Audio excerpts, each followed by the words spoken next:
Donc après l'introduction, on va aborder la deuxième partie du chapitre. Parce que je répète, les chapitres seront divisés en trois parties. Il y a une introduction dans laquelle on va parler de quelque chose de général.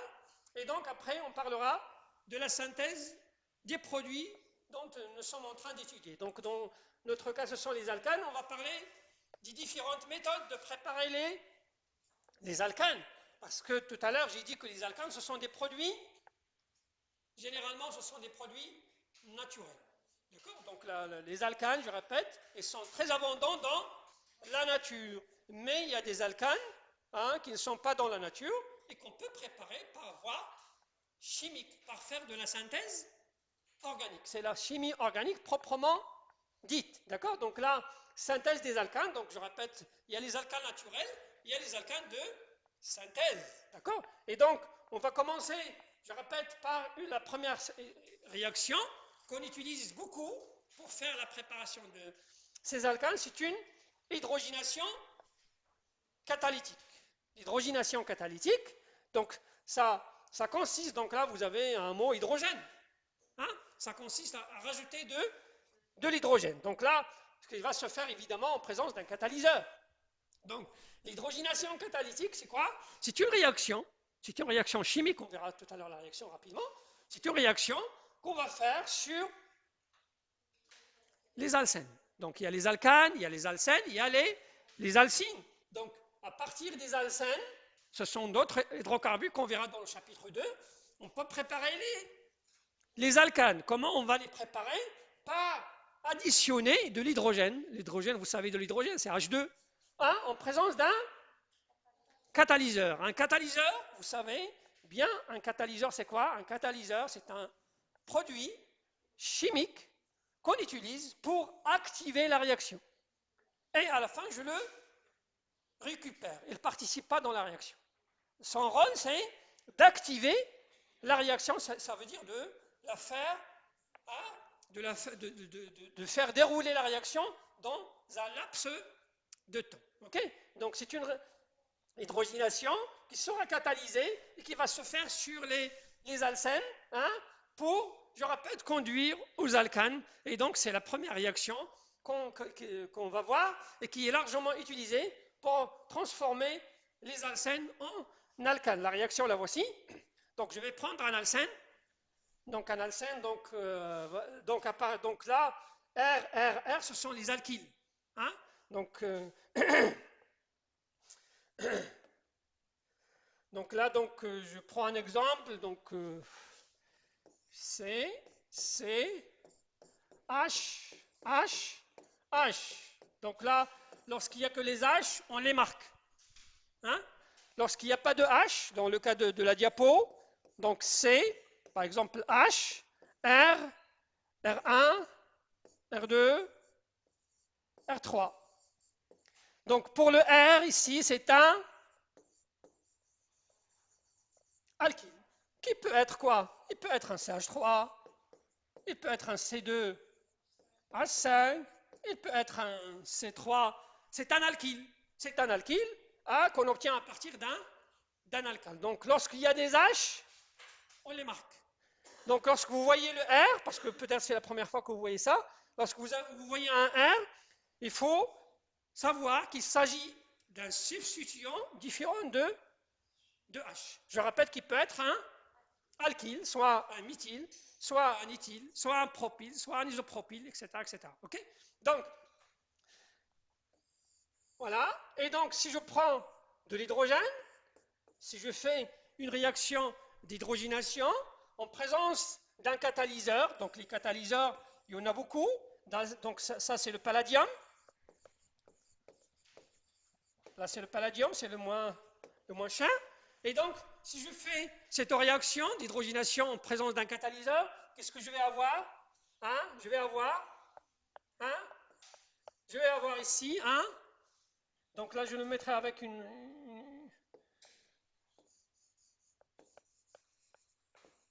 voilà, donc j'aurai, qu'est-ce que j'aurai? Donc j'aurai C, et donc là ce sont des choses que vous avez vues en, comment dirais-je, en S3, dont il faut faire attention. H, H, H, H. Parce que on a vu en S3, quelle est la géométrie des alcènes? La géométrie? Non. Plane. OK? Ou of triangulaire, parce que bon, triangulaire, il faut qu'on précise les choses. Parce que triangulaire, c'est pour celui-là. Donc, mais généralement, triangulaire, parce que là, vous avez un triangle. OK? Bon, j'utilise une autre couleur. C'est par rapport à celui-là. Celui-là, il est triangulaire, oui.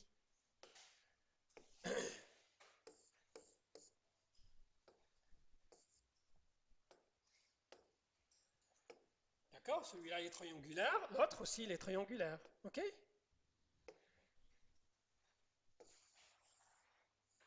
Donc, si je prends cette molécule, on a deux triangles. D'accord? Donc, la géométrie, il est plane. Il est plane. OK? C'est une géométrie plane. Et donc, par conséquent, les hydrogènes que je vais rajouter, là, ils vont s'additionner soit du bas, soit du haut. OK? Hein? Donc, ils vont se fixer soit, donc une géométrie plane, vous la savez. Donc, les hydrogènes, ils peuvent venir soit de la face supérieure, soit de la face inférieure. Moi, je les ai mis ici de la face inférieure. Mais là, ça ne change rien. Pourquoi? Parce que là, on n'a pas de carbone asymétrique. On n'a pas de carbone asymétrique. Mais si vous avez des carbones asymétriques, il faut faire bien attention à... Donc ici, on a H, d'accord? Donc là, le H2 qui va s'additionner sur les alcènes. Là, regardez les alcènes, ils sont du même côté. Donc là, on parlera d'une 6. Non, 6. Là, on parlera d'une 6 addition. On parlera d'une 6 addition, ça veut dire les hydrogènes s'additionnent du même côté. ماشي واحد كيجي من الفوق واحد كيجي من التحت. كلهم كيجيو soit du bas, soit du haut. Donc là, c'est une 6 addition. La même chose ici. Donc là, j'ai pas de place pour faire l'autre exemple. La même chose ici. Là, les hydrogènes vont s'additionner du bas, soit du bas, soit du haut. Donc c'est une 6 addition, mais là, c'est pas... bon, je donnerai un exemple, hein, comme ça vous allez bien comprendre ce que je suis en train de dire. Bon, je vais prendre un C. Bon, je mettrai ici un CH, là un CH3, là un C2H5, et là je mettrai un H. Et là je vais faire mon hydrogénation catalytique. En présence du palladium, qu'est-ce que j'aurai? J'aurai C, donc j'aurai, bof, non, c'est pas le bon exemple, c'est pas le bon exemple. Bon, je changerai, je changerai ce H ici, je changerai ce H là. Là, je mettrai un CH3, et là, je mettrai un C2H5. OK? Et donc, là, j'aurai CH3, là, c'est C2H5, là, c'est C2H5, ici, c'est le CH3. Et donc, ici, c'est bien, ça, vous allez voir la différence. Donc, regardez, si je fixe les H du bas, OK? Ici, j'ai des carbones asymétriques, n'est-ce pas? Voilà un premier, et voilà un deuxième. Quelle est la configuration absolue? Hein? Hein? On cherche la configuration absolue, c'est pas la peine. Voilà. Donc là, je prendrai, voilà le 1, voilà le 1, voilà le 2, voilà le 3, et voilà le 4. C'est quelle configuration ici? 1. Donc vous avez 1, R, S, 1, S, R, un mélange de R et de S. Bien. Voilà 1. On va le faire ensemble. Voilà le 1. Vous suivez? Donc je vais voir la flèche. Ça va passer sur quelle liaison? Non, 2, il est en arrière. 2, il est en arrière. 3, 4, j'arrive à 4. C'est R. Parce que le pair, il est, la lecture sera directe. Très bien. Donc là, j'aurai un R. Très, très bien. OK? Là, j'aurai un R. Ici, donc toujours, je change de couleur. Donc voilà le 1. Le 1, c'est toujours celui-là. Le 2, c'est le C2 à 5. Le 3, c'est H3. Et le 4, ça sera toujours le H. Donc voilà 1. Pardon. Voilà 1. Pardon. 1, 2 et 4. Je tends dans le sens de S, n'est-ce pas? Le 3, le pair, il est. Donc il faut inverser. Donc ici, ça sera R. Très bien, ça sera R. Donc ici, ça sera le R. D'accord? Donc regardez, si les hydrogènes se fixent à partir du bas, qu'est-ce qu'on obtient? Non. On obtient R. On obtient R. N'est-ce pas? On obtient les deux carbones avec des configurations R. Mais, donc là, parce que j'aurai combien de produits? J'aurai 2 produits. Très bien. J'aurai celui-là, plus, donc j'aurai celui-là qui est formé, plus l'autre. L'autre, c'est le C. C, toujours avec le l'éthyle en arrière, le méthyle en avant. Ici, l'éthyle en arrière, en avant. Ici, le méthyle en arrière. Mais cette fois-ci, où je vais mettre les H? Très, très bien. Là, je vais fixer les H du haut. Parce que je répète, la géométrie, il est pleine. Ça veut dire les H. OK? Donc, là, parce qu'on a dit que c'est une 6 addition. OK? Et donc, lorsque les H se sont fixés du bas, on a obtenu le R. Là, j'ai pas le temps, il faut que j'aille un peu vite, il faut que je ne tarde pas. Là, je vous laisse faire ça chez vous. Là, qu'est-ce que je vais obtenir à votre avis? SS. Très, très bien. Là, j'aurai un S et là, j'aurai un S. Donc, je vous laisse chercher la configuration chez vous, j'ai pas le temps. OK? Donc, regardez, hein, comment dirais-je, la fixation de H, hein, la face dont le H se rapproche, hein, il a une grande influence sur comment dirais-je, la configuration. Donc, on obtient un mélange de R et de RR, S, S. OK? Et donc, là, c'est une 6 addition, je répète, les H, ils arrivent du même côté. Ce n'est pas des côtés différents. Parce que là, on a vu une 6 addition, après, on verra des trans additions. OK? Donc là, je ne vais pas tarder, s'il vous plaît, donc permettez-moi d'aller continuer. D'accord? Donc là, je répète, c'est une 6 addition. Donc là, ce que je tenais à répéter, donc lorsqu'il s'agit d'un R, sachez qu'il s'agit d'un substituant différent de H. Lorsque vous voyez là R1, R2, R3, R4, ça veut dire qu'ils sont différents de H, ils sont différents entre eux. R1, c'est pas le R2, c'est pas le R3, c'est pas le R4. D'accord? Donc, il y a plusieurs, je répète, il y a plusieurs catalyseurs qu'on peut utiliser. On peut utiliser soit le platine, soit le nickel, soit le palladium, ça dépend de ce que vous avez dans votre poche. Hein? Parce que, je répète, ils n'ont pas le même prix. Le moins cher, c'est le palladium. Là, c'est un peu cher, le platine, hein? C'est pour les riches. OK? Et donc, je répète, c'est une addition. Donc, regardez, les H, ils arrivent soit du côté, du bon côté, ou du même côté, soit du bas, soit du haut. Donc, ici, la molécule n'est pas bien représentée. Parce que pour un carbone asymétrique, donc c'est déjà fait là, hein? Pour un carbone asymétrique, vous avez 2 liaisons sur le plan. Hein, vous avez 2 liaisons sur le plan et vous avez 2 liaisons hors du plan. Une en arrière, l'autre il est en avant. Donc sur la diapo, la molécule n'est pas bien représentée. OK?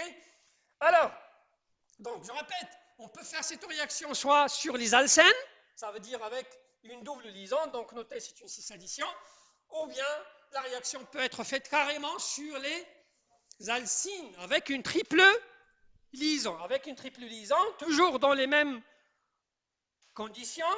Hein, toujours dans les mêmes conditions. H2 platine, nickel ou bien palladium. Là, on obtient, hein, comment dirais-je, un alcane. Mais dans la deuxième réaction, ce n'est pas possible d'avoir un carbone asymétrique. C'est pas possible d'avoir un carbone asymétrique, tout simplement. Pourquoi? Hein? Pourquoi? Parce que si je prends un alcyne, hein, un R, C, triplisant, R', je fais de l'hydrogénation, H2, en présence du palladium. Là, qu'est-ce que j'aurai? Pardon? J'aurai R, C, R' avec 2H ici, AH ici, AH là. Là, donc, on ne va pas parler de cis-addition parce que tout simplement, on ne trouvera jamais ici un carbone asymétrique parce que là, les H de l'hydrogène, là, on les trouve sur le carbone. Donc là, tout à l'heure, dans les alcènes, donc il faut travailler avec une moelle comment dirais-je, de l'hydrogène. Là, on travaille avec un excès. Hein, il nous faudra au moins 2 moles de H2, au moins 2 moles de l'hydrogène. Donc c'est une réaction qui se fait sur les alcynes pour les convertir, je répète, en alcanes, comme les alcènes, sauf que pour les alcènes, hein, je répète, on peut parler des carbones asymétriques. Et donc là, il faut bien respecter ce type d'addition qui est une cis-addition. Donc voilà la première réaction, c'est une hydrogénation catalytique. Donc hydrogénation, c'est l'addition de l'hydrogène catalytique en présence d'un catalyseur qui peut être soit le platine, soit le nickel, soit le palladium. Donc il y a beaucoup de catalyseurs. La deuxième réaction dont on va parler, c'est celle-là, c'est l'hydrolyse du réactif de Grignard. Le réactif de Grignard, c'est quoi le réactif de Grignard? Donc notez que cette réaction va donner un alcane. Donc le réactif de Grignard, c'est un organo-magnésiens. Le réactif de Grignard,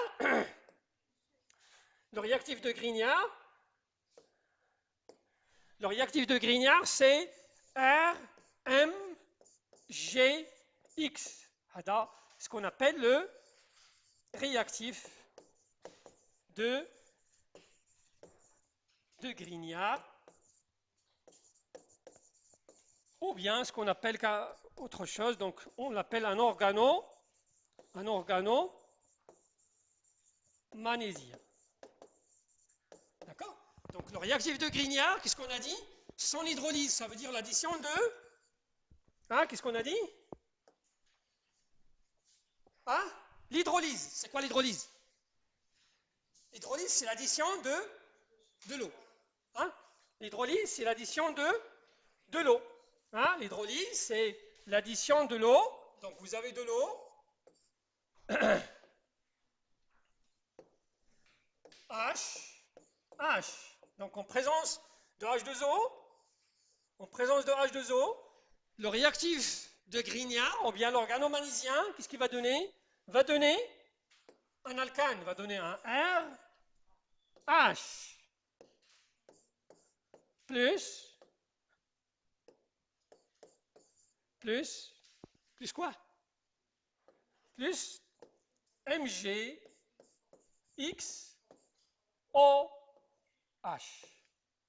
Rien ne se perd, rien ne se gamme, mais tout se transforme. Ok? Donc là, je répète, le réactif de Grignard, ou bien ce qu'on appelle un organo-magnésiens, en présence de H2O, va donner, regardez là, vous avez un alcane. Là, c'est un alcane. Là, c'est un alcane, parce que tout à l'heure, j'ai dit que le R, c'est quoi? Le R, c'est un alkyle. C'est un CH3, c'est un C2H5, c'est un propyle. Donc, si je rajoute le H, je vais tomber sur l'alcane. OK? Alors, en présence de H2O, cet organo-magnésiens, il est transformé en alcane plus, donc là, bon, je vais le dire une fois pour toutes. Là, c'est un produit.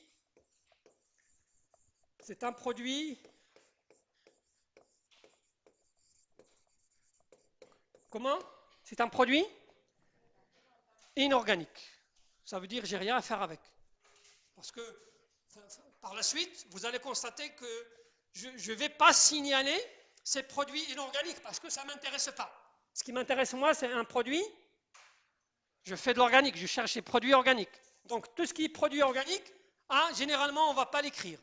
Ça veut dire on ne va pas nous casser la tête pour équilibrer les réactions. Donc là, c'est un produit inorganique. Et sachez, s'il vous plaît, que les produits inorganiques sont solubles où? Dans quel solvant? Dans Dans l'eau. Les solvants, les produits inorganiques seront solubles dans l'eau. Ça veut dire qu'on va les trouver dans la phase aqueuse. Parce qu'après chaque réaction, vous allez faire ça dans les TP cette année, après chaque réaction, il faut faire des séparations. Parce que lorsqu'on fait réagir l'organomagnésium avec H2O, on obtient l'alcane et le MgXOH. Mais il faut les séparer. Il faut séparer l'alcane du produit inorganique. Et donc, pour faire la séparation, vous allez utiliser les techniques que vous avez fait en S3, en TP. Vous allez utiliser soit les distillations, soit les extractions, soit les cristallisations, etc., etc. Et donc ici, je répète, les produits inorganiques sont solubles dans H2O. Ça veut dire qu'il suffit de faire une extraction liquide.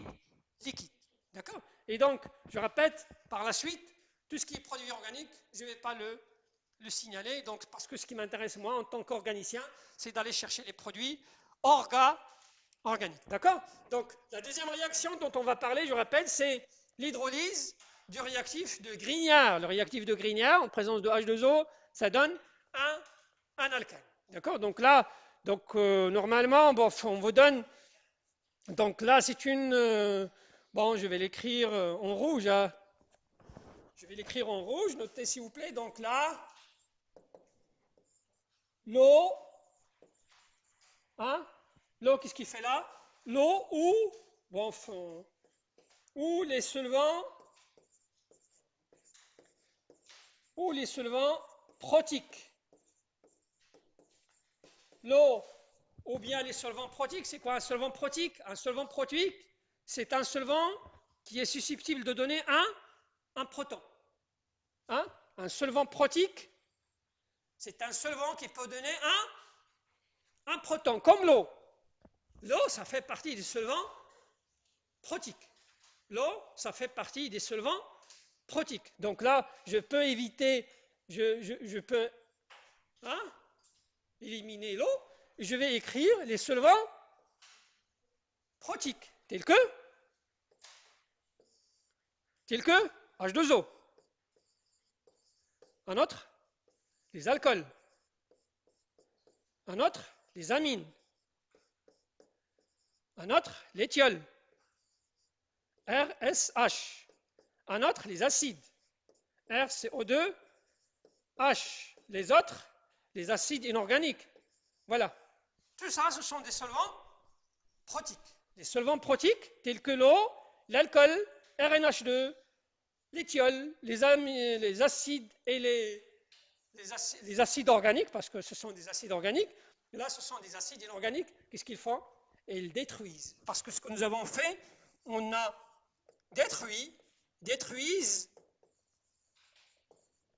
le RMGX. Ce qu'on a fait là, on a détruit l'organomagnésium. Ça veut dire c'est une réaction qu'il faut éviter. Il faut éviter de la faire. Parce que vous faites la destruction de l'organomagnésium. Vous faites la destruction de l'organomagnésium. Parce que cet organomagnésium, donc on verra ça par la suite, donc je ne vais pas le donner maintenant. Cet organomagnésium, il est préparé à partir de l'alcane. Je répète, l'organomagnésium, c'est pas naturel, il faut le préparer, il faut le synthétiser. Et pour le synthétiser, le produit de départ, ça sera l'alcane.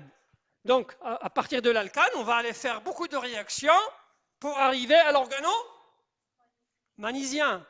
Est-ce que ça vous paraît normal d'arriver à l'organomagnésium et rajouter de l'eau et revenir au point de départ. Ça vous paraît normal? Non, non. Donc, parce que je répète, là, c'est un produit qu'on prépare à partir des alcanes, et donc cette réaction, normalement, il ne faut pas qu'il soit faite. Hein? Il ne faut pas qu'il soit fait, parce que là, je répète, ce qu'on fait là, on détruit. On détruit l'organomagnésium qu'on a préparé à partir des alcanes en plusieurs étapes dont je parlerai par la suite. Je ne vais pas parler de ça maintenant parce qu'on n'a pas encore fait, mais je reviendrai. Et d'ailleurs, sur la diapositive que vous avez là, donc regardez ici, donc moi, la réaction, je l'ai commencé à partir de là, ok?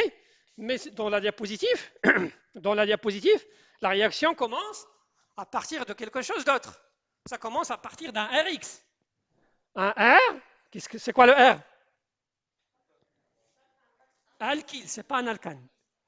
Le R, c'est un alcane auquel on l'a enlevé un H. Le R, c'est un alkyle. Le X, c'est quoi le X? Halogène. C'est un fluor, c'est un brome, c'est un iode, c'est un chlore qu'on voulait. Donc là, ce qu'on appelle les halogénures d'alkyle, on verra, c'est un chapitre qu'on verra cette année aussi. D'accord? Donc à partir des halogénures d'alkyle, voilà, la deuxième étape. On va faire agir le Mg dans l'éther pour préparer l'organomagnésium. Parce que je répète, l'organomagnésium, c'est quelque chose qu'on prépare à partir de Rx. Les Rx aussi ne sont pas des produits naturels. Ce sont des produits qu'on prépare à partir des alcanes, qu'on verra dans ce chapitre. Okay? Donc, en Rx, on présente du Mg éther, ça donne l'organomagnésium. Et donc, je ne vais pas faire tout ce travail pour à la fin détruire mon organomagnésium en alcane. Non, c'est une réaction qu'il faut éviter. C'est une réaction qu'il faut éviter. Ça veut dire quoi? Ça veut dire si vous avez à travailler avec un organomagnésium, il faut travailler dans des conditions anhydres. Il faut travailler dans des conditions anhydres. Ça veut dire en absence de l'eau. Parce que si vous avez de l'eau, vous allez détruire l'organomagnésium. C'est clair? Je parlerai de cette réaction plusieurs fois parce que c'est très important en chimie organique. Et donc, évidemment, plus un produit inorganique qui est, je répète, soluble dans la phase aqueuse. Et donc, par la suite, je ne vais pas, je répète, signaler ces produits inorganiques. OK? Très bien. Une autre réaction qu'on peut utiliser, donc après l'hydrogénation, la première réaction, c'est l'hydrogénation. La deuxième, c'est l'hydrolyse du réactif de Grignard qu'il ne faut pas faire, parce que je répète, ça sera une part. Et donc, on va parler de la troisième réaction dans cette partie, c'est la réaction de Wurtz. La réaction de Wurtz, c'est une duplication, donc vous pouvez la trouver sur la forme de la réaction de Wurtz ou bien sur la forme de la duplication de Wurtz. La duplication, ça veut dire on va multiplier la chaîne par 2. On va doubler. On va doubler la chaîne. Donc c'est une réaction, donc la duplication de Wurtz. La duplication de Wurtz, notez s'il vous plaît, la duplication de Wurtz conduit aux alcanes symétriques. Il va conduire aux alcanes symétriques, évidemment avec l'allongement de la chaîne. L'allongement de la chaîne, ce n'est pas n'importe quel allongement, mais la chaîne sera doublée. D'où le nom de la duplication de Wurtz. Alors, donc ça va se faire sur toujours les halogénures d'alkyle, qu'on verra, je répète, pardon. Donc ça va se faire sur les halogénures d'alkyle. Voilà, donc on va prendre 2 moles d'halogénure d'alkyle, de Rx. On présente du sodium métallique. Le sodium, vous le connaissez, c'est un métal. Et donc, lorsqu'on va faire cette réaction, on va obtenir, c'est quoi? RR. C'est un alcane. C'est un alcane qui est symétrique. C'est symétrique, on a doublé. Et donc, regardez, on a passé, par exemple, d'une chaîne à N carbone vers une chaîne à 2 fois N, à 2N carbone. Donc, c'est une duplication. C'est la duplication de Wurtz, ce qu'on appelle la duplication de Wurtz. Et donc, ça donne toujours des produits inorganiques, parce que je rappelle, après chaque réaction chimie organique, il y a la méthode, il y a la partie de séparation. Donc, il faut séparer les produits organiques à partir des produits inorganique. Le NaX c'est un produit inorganique. OK? Voilà. Donc, cette réaction peut être faite, je répète, soit avec du sodium, soit avec du zinc. Donc, la même chose, donc de Rx en présence de Zn. Donc, ça va donner toujours un, comment dirais-je, un alcane qui est cyclique plus la formation d'un produit inorganique. OK? Et donc, notez s'il vous plaît que cette réaction, ça peut être, cette réaction, ça peut être cyclique, ça peut être intramoléculaire. OK? Donc, si je prends, bon, 1, 2, 3, 4, 5, 6. Donc là, c'est un Cl. Un Cl. C'est quoi comme produit? Hein? Donc vous avez 1, 2, 3, 4, 5, 6. Donc c'est un dichloro. C'est un dichlorohexane. Donc en présence de Zn, donc je répète, sachez que cette réaction de Wurtz, c'est là. Hein? Cette réaction, la deuxième, ça peut être soit intermoléculaire ou bien intramoléculaire. Donc ici, en présence de Zn, là, on aura une cyclisation,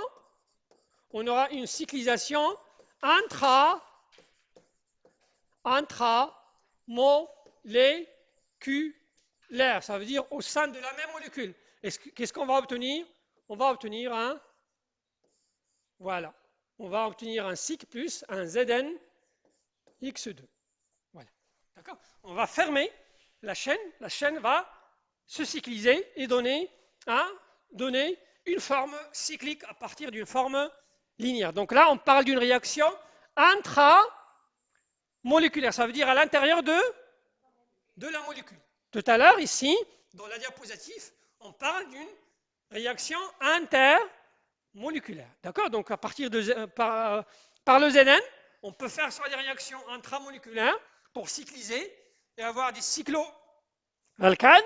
On peut faire des réactions intermoléculaires et obtenir des, comment dirais-je, des produits, des produits linéaires. OK? D'accord? Donc la réaction de Wurtz peut être faite soit avec le sodium, soit avec le zinc pour préparer, je répète, regardez, les alcanes qui sont symétriques. Les alcanes qui sont symétriques. OK? Très bien. Donc notez, on va faire cette remarque. On va faire cette remarque que cette réaction de Wurtz peut être utilisée pour préparer les alcanes non symétriques. D'accord? Donc, au départ, on a utilisé la réaction de Wurtz pour préparer les alcanes symétriques, mais on peut l'utiliser pour préparer les alcanes qui ne sont pas symétriques, ça veut dire des alcanes dits symétriques. On verra la différence, parce que bon, il y a la différence. Lorsqu'il y a une deuxième méthode, ça veut dire il y a la différence entre la première et la deuxième. OK? Alors, quelle est la différence entre les deux? La différence entre les deux est la suivante. D'accord? Alors, regardez. Donc, pour faire la réaction de Wurtz, tout à l'heure, on a travaillé avec le même. Hein? Donc, pour préparer les alcanes symétriques, on a travaillé avec le même halogénure. Là, on a travaillé avec deux halogénures différents. On a travaillé avec un RAX, ça veut dire un méthyle par exemple. Là, un éthyle. Donc, en présence du sodium, qu'est-ce qu'on aura comme produit?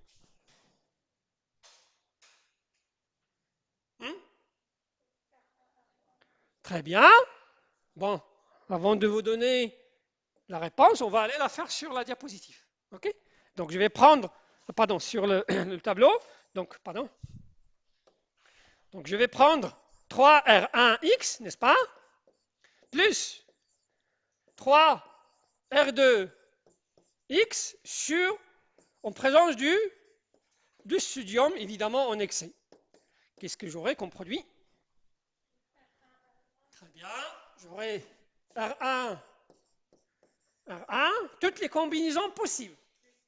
J'aurai toutes les combinaisons possibles. J'aurai R1, plus, très bien, plus R2, plus R1. Qu'est-ce qu'on cherche nous? Voilà, très bien. Voilà ce qu'on cherche nous. Voilà ce qu'on cherche. On cherche les alcanes hein, qui sont dissymétriques, qui ne sont pas symétriques. Donc voilà ce qu'on cherche. On cherche, nous, R1, R2. On ne cherche pas R1, RA. On ne cherche pas R1, R2. On ne cherche pas R2, R2. Parce que on a vu qu'on peut les préparer en utilisant un seul halogénure. Donc regardez la différence. Avec la réaction de Wurtz, pour préparer les alcanes dissymétriques, qu'est-ce qu'on obtient? On obtient un mélange. On obtient un mélange de quoi? De trois produits. D'accord? Donc là, et la bête noire en chimie organique, c'est de faire des réactions qui donnent beaucoup de produits. Parce que si vous faites une réaction qui vous donne beaucoup de produits, là, vous allez perdre beaucoup de temps, beaucoup d'argent, beaucoup d'efforts pour faire la séparation. Hein, n'est-ce pas? Donc la bête noire en chimie organique, c'est de faire ces réactions qui donnent, je répète, plusieurs types de produits organiques à séparer. Donc là, c'est une réaction que je ne vais pas faire, parce que ça va me donner un mélange composé de R1, R2, R2, R2, R1, R2. Et donc là, c'est un mélange qu'il faut séparer. Or, R1, R2, comment je peux préparer R1, R1? La réaction de Wurtz, R1, R1, je peux les préparer. Je peux prendre R1X, je fais le sodium, ça va donner R1 plus 2 NaX, n'est-ce pas? Ok? N'est-ce pas? R2, R2, comment je peux les préparer? La même réaction, je peux prendre 2 R2X, que je vais faire sur le sodium, ça va donner R2, R2. Donc, moi, j'ai ces réactions. J'ai ces réactions qui vont me donner R1, R1 tout seul, R2, R2 tout seul. Pourquoi je vais aller faire cette réaction qui va me coincer en allant séparer le mélange? Ok? Donc, c'est une réaction que je ne vais pas faire. Donc, la réaction de Wurtz, elle est utilisée généralement pour préparer les alcanes symétriques. Ok? La réaction de Wurtz, elle est utilisée pour préparer les alcanes qui sont symétriques. Pour préparer les alcanes dissymétriques, on ne va pas utiliser la réaction de Wurtz, parce que je répète, il faut s'attendre à un mélange. Et donc, pour résoudre ce problème, donc voilà, je donne le résultat. Donc j'aurai R1, R2, R1, R2, R2. Donc je répète, j'aurai 3 produits. Donc pour résoudre ce problème de mélange, je vais aller faire une réaction qu'on appelle la réaction de Wurtz-Grignard. D'accord? Donc c'est une réaction qui va utiliser la réaction de Wurtz et Grignard et le réactif de Grignard. Cette réaction consiste à faire quoi? Cette réaction consiste à faire réagir le réactif de Grignard, qu'on a dit c'est l'organo magnésiens. Donc on va prendre le réactif de Grignard, le voici, R2MgX avec un halogénure d'alkyle, soit R1. Donc dans nos cas, on cherche R1, R2. Donc on va prendre R1X qu'on va faire réagir avec R2MgX. Et regardez ici, qu'est-ce qu'on a obtenu? On va obtenir un seul produit organique, évidemment, plus quel est le produit inorganique? Le produit inorganique, MgX2. Je ne le signale pas, parce que je répète, dorénavant, tout ce qui est produit inorganique, je ne vais pas le signaler, parce que tout simplement, ce sont des produits qui passent facilement dans la phase aqueuse. Donc là, ce que je signale uniquement, comment dirais-je, le produit organique. Donc voilà une réaction qui va résoudre ce problème de mélange. Donc je ne vais pas utiliser la réaction de Wurtz pour préparer les alcanes dissymétriques, mais je vais utiliser la réaction de Wurtz-Grignard, je répète, qui consiste à utiliser un halogénure d'alkyle, donc soit R1X, soit R2X, mais il faut faire attention à l'organo-magnésiens. Et donc là, ça donne R1, R2, tout seul, évidemment, plus un produit inorganique, ça ne m'intéresse pas. Ce qui m'intéresse, c'est d'obtenir un seul produit inorganique. Voilà, je vais donner un exemple. Voilà, donc vous avez...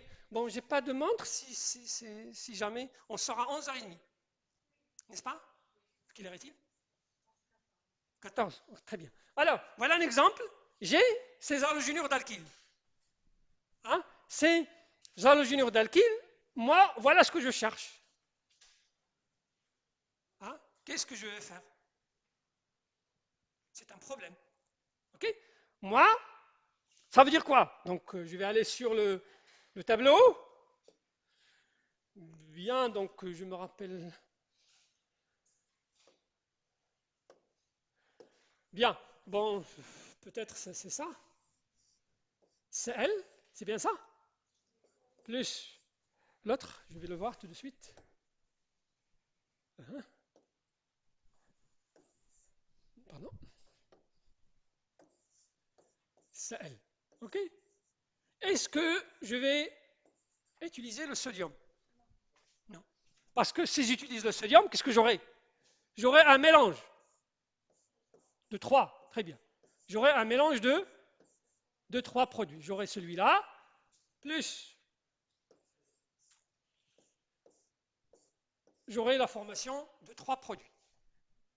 Hein? Donc, je ne vais pas utiliser cette réaction. Parce que je répète, ça va me donner un mélange de trois produits. Qu'est-ce que je vais faire? Très bien, je vais faire la deuxième réaction, qui est la réaction de Wurtz-Grignard. Mais la réaction de Wurtz-Grignard, on a vu, qu'est-ce qu'on a vu? La réaction de Wurtz-Grignard, on a vu que ça ne se fait pas entre Rx et Rx. Ça se fait entre Rx et Rm. Qu'est-ce qu'on va faire? Hein? Très bien. Qu'est-ce qu'on va faire? Tout d'abord, il faut qu'on prépare le réactif de Grignard. Okay? Tout d'abord, qu'est-ce qu'on va faire? On va aller prendre soit celui-là, l'un des deux, comme vous voulez. Donc je répète, vous prenez soit celui-là ou bien celui-là. Donc je prends ce que je veux. Donc je vais prendre un Rx. Qu'est-ce que je vais faire avec? Mg. On a fait la réaction. On vient de la faire. Donc je vais faire Mg éther, n'est-ce pas? Qu'est-ce que j'aurai? Voilà le réactif de Grignard. Voilà l'organo-magnésium. Voilà l'organo-magnésium. Voilà l'organo-magnésium. Et on me met.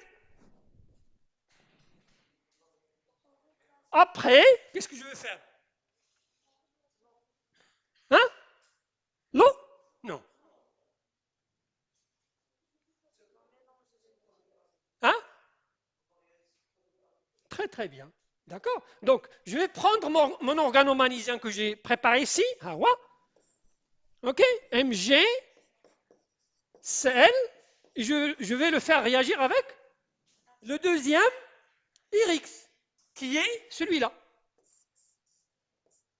N'est-ce pas? Et qu'est-ce que j'aurai? J'aurai ce que je suis en train de chercher. J'aurai, voilà, un alcane dissymétrique, hein, avec la formation tout seul, hein, un alcane dissymétrique tout seul comme produit organique, avec la formation, hein, d'un produit inorganique qui est le MgCl2. D'accord? Donc je répète, la réaction de Wurtz-Grignard résout ce problème. Regardez, donc si vous faites la réaction de Wurtz, voilà ce que vous obtenez. Trois produits organiques. Et ce n'est pas facile. Alors, comme si on vous donne 1 litre d'eau usée. Attention, les eaux usées. Ah, les eaux usées, ce sont les eaux qu'on utilise dans nos maisons et qu'on rejette. Donc, comme si on vous donne 1 litre d'eau usée, hein, et on vous donne 1 litre d'eau minérale, c'est des ou là, c'est des harazm, et on vous demande de faire la séparation. Hein? Il faut se casser la tête pour transformer le litre de l'eau usée vers de l'eau potable, comme les eaux minéraux. Et donc c'est la même chose, parce que la séparation, je répète, ça coûte beaucoup de choses. Ça coûte beaucoup d'argent beaucoup d'efforts, beaucoup de matériel, beaucoup de choses. Et donc, il faut éviter de faire des réactions qui donnent des mélanges. Et donc là, je ne vais pas aller faire cette réaction, je vais aller faire la réaction de Wurtz-Grignard qui va me donner un seul produit en parallèle avec un produit, parce que là, la séparation entre les deux, c'est très très facile. Il suffit de rajouter de l'eau, de l'hexane, et vous séparez la phase organique de la phase aqueuse. Ok? Très bien. Donc, je répète, donc, le problème, on a répondu sur le tableau, et donc on verra donc d'autres réactions en travaux pratiques. L'autre réaction qu'on peut utiliser pour préparer les alcanes. Donc, on a vu l'hydrogénation, on a vu l'hydrolyse du réactif de Grignard qu'il faut éviter. On a vu la réaction de Wurtz, on a vu la réaction de Wurtz-Grignard. L'autre réaction dont on va parler, c'est la réaction de Clemensen. La réaction de Clemensen, c'est une réaction de réduction. Donc là, ça va transformer les aldéhydes ou bien les cétones. En S3, on a vu les aldéhydes, on a vu les cétones. Un aldéhyde, c'est un RCOH et une cétone, c'est un RCOR. Et donc, les aldéhydes ou bien les cétones, en présence du réactif de Clemensen, ça va conduire, donc c'est une réaction, la voici, donc c'est un aldéhyde, donc R1, R2, 1, donc vous avez R1, donc dans le cas de l'aldéhyde, donc là, HCO, R1, donc là, on parle d'un aldéhyde, ou bien un CO, R1, R2, et dans ce cas-là, on parle de cétone. D'accord? Donc, soit les aldéhydes, soit les cétones, en présence du réactif de Clemensen. Le réactif de Clemensen, c'est quoi? C'est un amalgame de cuivre, du zinc et du mercure. Hein? En présence de l'acide chlorhydrique. Et donc là, qu'est-ce que j'aurai? J'aurai R1, C, 1. Donc j'aurai R1C, H, H, H. Et là, j'aurai R1, C, R2, H, H. Là, notez s'il vous plaît qu'il s'agit d'une réaction de réduction. C'est une réaction de réduction qui permet de transformer soit les aldéhydes ou bien les cétones en alcanes correspondants. Ça permet de transformer soit les aldéhydes ou bien les cétones en alcanes correspondants. Donc là, c'est une réaction de réduction parce que par la suite, donc on vient de commencer. Après, il faut savoir classer la réaction. Lorsqu'on vous donne une réaction, il faut nous dire de quoi s'agit-il. Est-ce que c'est une réaction de réduction? Est-ce que c'est une réaction d'oxydation? Est-ce que c'est une réaction de dismutation? Etc. etc. Donc là, c'est une réaction de réduction parce que tout simplement, hein, là, on parle du degré d'oxydation de ce carbone. Regardez ce carbone. Le carbone rouge. Dans quel produit il a un degré d'oxydation plus grand ou bien plus petit? La question claire? Pourquoi c'est une réaction de réduction? Finalement, le degré d'oxydation est le plus grand. Il est où? Ah, je parle du carbone rouge. Bon, on vous a montré comment on calcule le degré d'oxydation en S1, S2. Oui. Et donc, si vous faites ce calcul-là, ici, vous allez avoir un degré d'oxydation très grand. Parce que plus le carbone il est lié à l'oxygène, plus il aura un degré d'oxydation très grand. Et là, si vous faites le calcul, vous allez avoir un degré d'oxydation plus petit. Et donc, en passant d'un degré d'oxydation plus grand vers un degré d'oxydation plus petit, on parle de réaction de réduction. Et l'autre sens? Très bien. C'est une oxydation. C'est une oxydation. D'accord? Donc là, c'est une réaction de réduction qui permet de transformer les aldéhydes et les cétones en alcanes correspondants en utilisant les réactifs de Clemensen. OK? Très bien. Alors, bien, avant donc de passer à la réactivité, je vais enregistrer